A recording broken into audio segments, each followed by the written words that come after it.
Subject science, chapter number 12, chapter name the sun and the moon. जैसा कि इस chapter का नाम ही जाहिर कर रहा है, इस पूरे चैप्टर में हमने सूरज और चांद के बारे में ही डिटेल से पढ़ना है। सो चैप्टर की रीडिंग स्टार्ट करते हैं और कॉन्सेप्ट समझते हैं पेज नंबर 68 से। फर्स्ट टॉपिक है द अर्थ एंड द सन, ज़मीन और सूरज।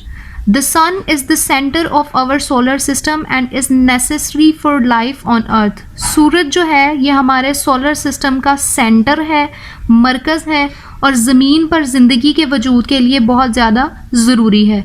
Solar energy from the sun provides the earth with both heat and light.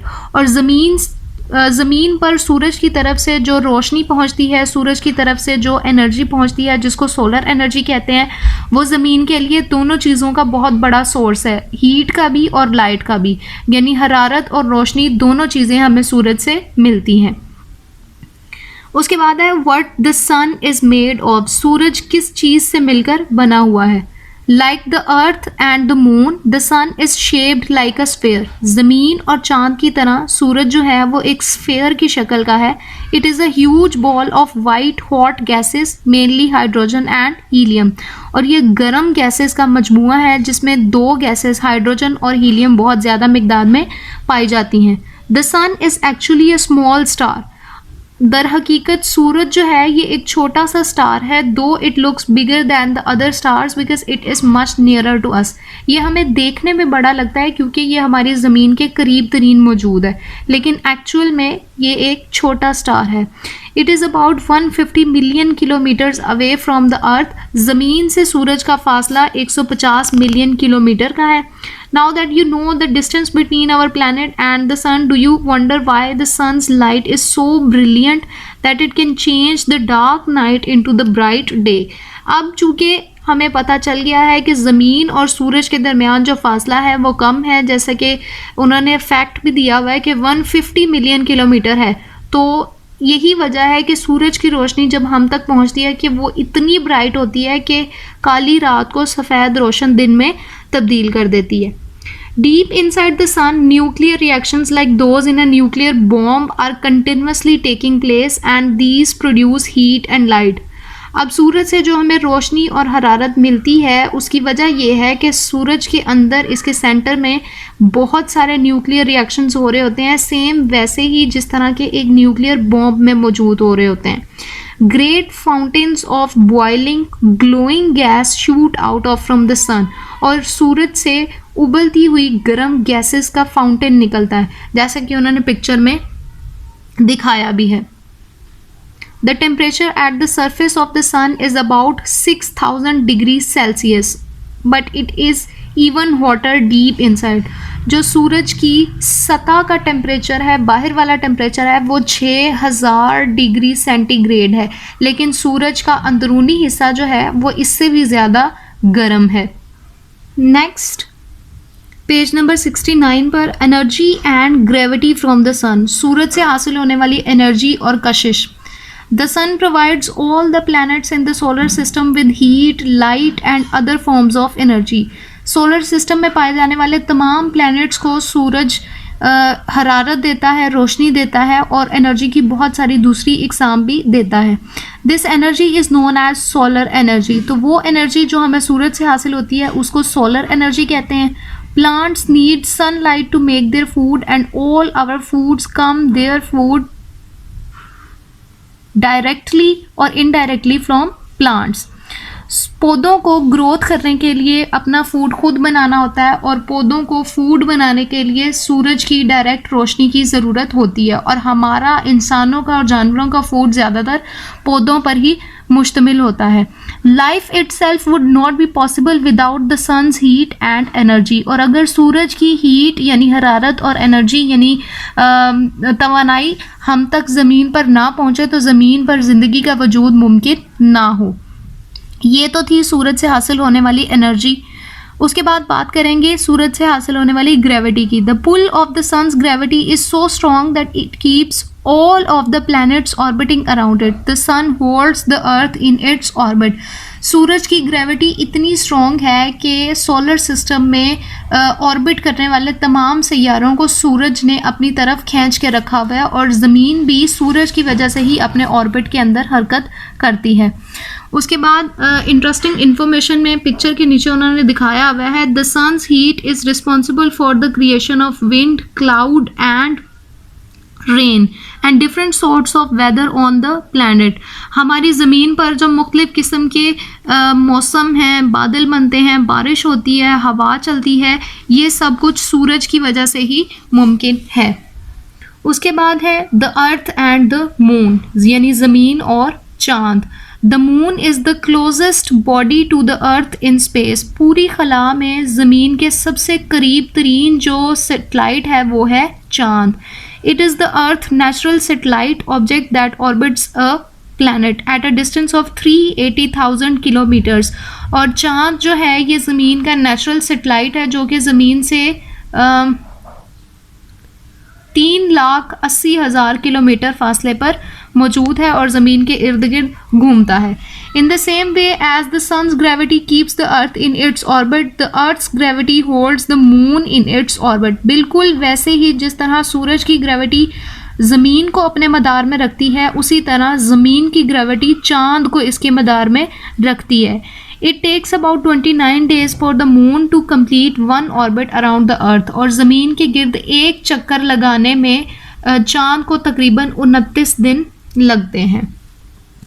What the moon is made of, चाँद किससे मिलकर बना है? The moon is a ball of rock that slowly spins as it orbits the earth. It has no atmosphere and its surface is marked with large craters. जो चाँद है उसकी सतह चट्टानों से मिलकर बनी हुई है और उसके ऊपर बहुत बड़े बड़े क्रेटर्स यानी होल्स मौजूद हैं। It remains the only body in space that humans have visited so for. और पूरी खला में सिर्फ एक चाँद ही एक ऐसा सेटेलाइट है, एक ऐसी हेवनली बॉडी है जिस पर इंसान ने अभी तक सफ़र किया है। इसके साथ ही डू यू रिमेंबर के टॉपिक से एक इम्पॉर्टेंट इन्फॉर्मेशन दी गई है जिसमें बताया गया है the tilt of the earth axis creates the seasons. Night and day are created by the Earth's 24-hour rotation on its own axis. जो दिन और रात बनते हैं वो भी ज़मीन और चाँद के एक दूसरे के साथ रिलेशन और चाँद का ज़मीन के गिर्द घूमना जो है इसी अमल की वजह से बनते हैं। नेक्स्ट पेज नंबर 70 पर उसी टॉपिक को एक्सटेंड किया गया है जिसमें बताया है it provides some light to the earth at night but it does not create its own light, instead it reflects sunlight. एक इम्पॉर्टेंट इन्फॉर्मेशन बताई गई है कि चाँद की अपनी कोई रोशनी नहीं होती है बल्कि चाँद जो है ये सूरज की रोशनी को रिफ्लेक्ट करता है। उसके बाद टॉपिक है ग्रेविटी फ्रॉम द मून, चाँद की ग्रेविटी। द पुल और gravity of the moon causes the tides on earth. चाँद की ग्रेविटी की वजह से ज़मीन पर लहरें उठती हैं, जैसा कि उन्होंने पिक्चर में दिखाया भी हुआ है, हाई टाइड्स और low tides. Do you know what tides are? They are the rise and fall of the seas and oceans. समुंदर के अंदर, दरियाओं के अंदर जो पानी का उतार चढ़ाव है उसको टाइड्स बोलते हैं। The force of the moon's gravity causes the oceans to rise to high tides and fall to slow tides. जो चाँद की कशिश है उसकी वजह से ही पानी के अंदर लहरें उठती हैं। जो बुलंद लहरें होती हैं उनको हाई टाइड्स और जो कम बुलंद होती हैं उनको लो टाइड्स बोलते हैं। Since the earth is rotating on its axis while this is happening, 2 high tides happen every day about 12 hours and 25 minutes apart. 12 घंटे और 25 मिनट के फ़र्क के साथ तकरीबन 2 लहरें, 2 टाइड्स रोज़ाना चाँद की ग्रेविटी की वजह से ज़मीन पर बनती हैं। Although the moon tries to pull on anything on the earth to bring it closer, the gravity of the earth is much stronger than that of the moon and manages to hold on to everything except the water in the oceans and the seas. चाँद की gravity इतनी strong है कि ज़मीन पर पाई जाने वाली हर चीज़ को चाँद अपनी तरफ खींचता है, लेकिन ज़मीन की जो ग्रेविटी है वो चाँद से भी ज़्यादा स्ट्रॉन्ग है, जिसकी वजह से ज़मीन हर चीज़ को अपनी तरफ खींच के रखती है सिवाय पानी के। पानी जो है उस पर चाँद की कशिश का असर बहुत ज़्यादा होता है जिसकी वजह से उसकी टाइड्स बनती हैं, लहरें बनती हैं। इसी के साथ ही पेज नंबर 70 पे डू यू नो के नाम से एक इम्पॉर्टेंट इन्फॉर्मेशन दी गई है, जिसमें बताया गया है the sun is the only star in our solar system so it is special to us, but there are millions of stars like our sun scattered across the milky way galaxy. जो sun है, जो सूरज है, ये solar system का इकलौता star है, इसलिए ये हमारे लिए बहुत स्पेशल है। लेकिन सूरज की तरह के millions stars milky way Galaxy के अंदर, कहकशां के अंदर बिखरे हुए हैं। This Galaxy is shaped like a huge whirlpool and is made of millions of stars, dust and gas. There are many such galaxies in the universe. ये जो Galaxy है मिल्की वे गैलेक्सी, ये एक whirlpool की तरह बनी हुई है। whirlpool कहते हैं एक भंवर को, ये एक भंवर की तरह बनी हुई है और इसके अंदर लाखों सितारे पाए जाते हैं, डस्ट है, गैस है और इस तरह की काफ़ी सारी गैलेक्सीज जो हैं वो हमारे आसमान पर मौजूद है, इस यूनिवर्स में मौजूद है। Next page number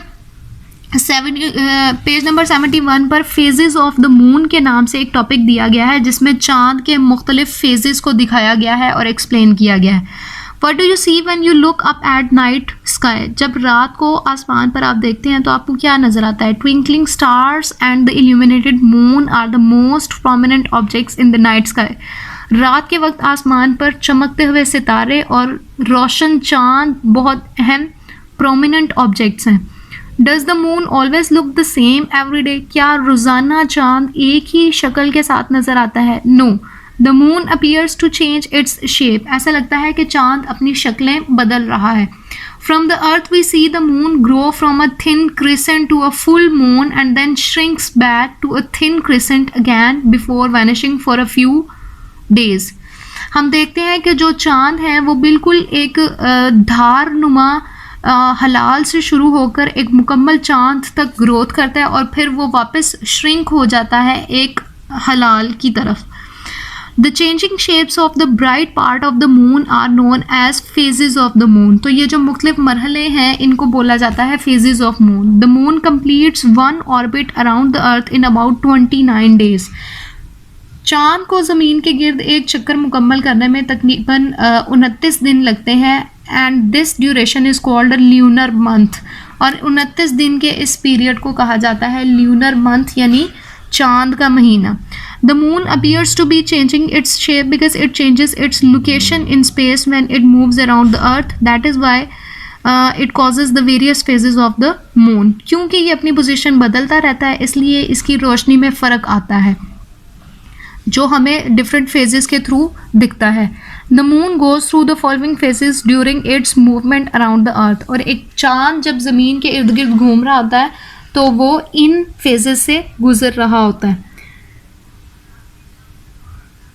new moon जो है वो एक क्रिसेंट के तौर पे स्टार्ट होता है और क्रिसेंट से वो फिर बढ़ता हुआ वैक्स होता है, बढ़ता है और बढ़ते से वैक्सिंग की तरफ, वैक्सिंग से फर्स्ट क्वार्टर से गिबस, गिबस से फुल से फिर वो गिबस में आता है यानी वेन होना शुरू हो जाता है और वेन होकर वो हाफ मून और हाफ मून से फिर वो बिल्कुल ही एक पतले धारनुमा जहाँ से उसने स्टार्ट किया था वैसे बन जाता है। सो ये थे डिफरेंट फेजेस ऑफ मून जो कि मुख्तलिफ रातों में हमें नज़र आते हैं। So students, this was chapter number 12 the sun and the moon, जिसमें हमने सूरज और चांद के बारे में देखा, ज़मीन के साथ उनके रिलेशन के बारे में देखा और ज़मीन से उनके फासले के बारे में देखा। Chapter number 12 the sun and the moon.